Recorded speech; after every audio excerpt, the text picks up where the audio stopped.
గృహస్థులకి పద్ధతి ఎంతయో సులభము.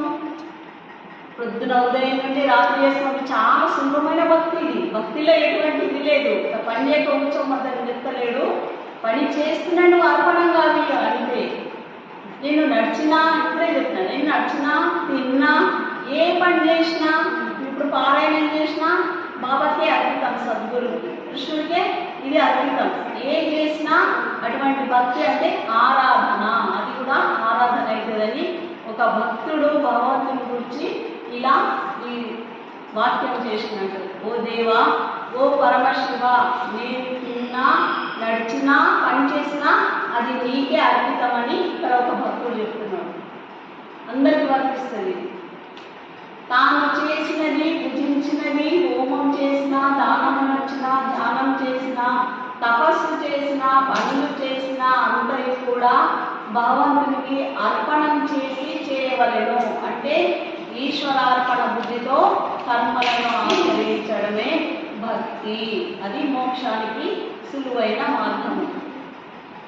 బంధ విముక్తి ఇట్లా చేయడం వల్ల ఏమవుతుంది? కర్మ బంధాల నుండి విముక్తి కలిగి భగవంతుని యొక్క ప్రాప్తి అంటే ఆత్మదర్శనం మనకు కలుగుతుంది ఇట్లా చేయడం వల్ల.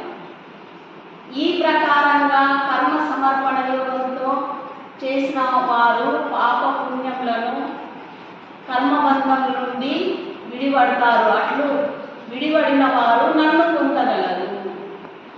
నన్నే మీరు నాలోనే ఐక్యమవుతారు, ఎక్కడికి కాదు అని ఇక్కడ కృష్ణుడు స్పష్టంగా బోధిస్తున్నాడు. ఇక్కడ కర్మ సమర్పణ చేయి. కర్మ సమర్పణ చేయడమే భక్తి. పుష్పాలు అర్పించడము, జలం అర్పించడము భక్తి కాదు. నువ్వు చేసే పనులన్నీ నాకు అర్పించు. నేను నైవేద్యం పెట్టినా, నేను ఇంత ఇచ్చినా, నేను అది చేసినా అది కాదు ఇక్కడ అర్పణ. నువ్వు చేసే ప్రతిదీ నాకు అర్పణ ఉంది, అది నాకే చెందుతుంది, నీకు కాదు అని ఇక్కడ. భగవంతుని అర్పిత కర్మకు ఫలం ఇక్కడ సన్యాసం అనగా కర్మ ఫల సన్యాసం అని అర్థం. అంటే కర్మ ఫలానికి అంటే అర్పించడం, త్యజించడం అన్నాడు. త్యాగం చేయడము సన్యాసం. సన్యాసం అంటే త్యజించడం. దానికి కర్మలను జయించు వారిని నాకు అర్పణం చేయమని భగవానుడు చెప్పినందువల్ల సన్యాసం నాకు ఇచ్చట ఫలత్యాగమే అర్థమగును, కర్మత్యాగం కాదు. ఫలాన్ని ఇది మనకు సంబంధం లేదు, అంతా భగవంతుడు చేపిస్తున్నాడు, ఇది మనది కాదు.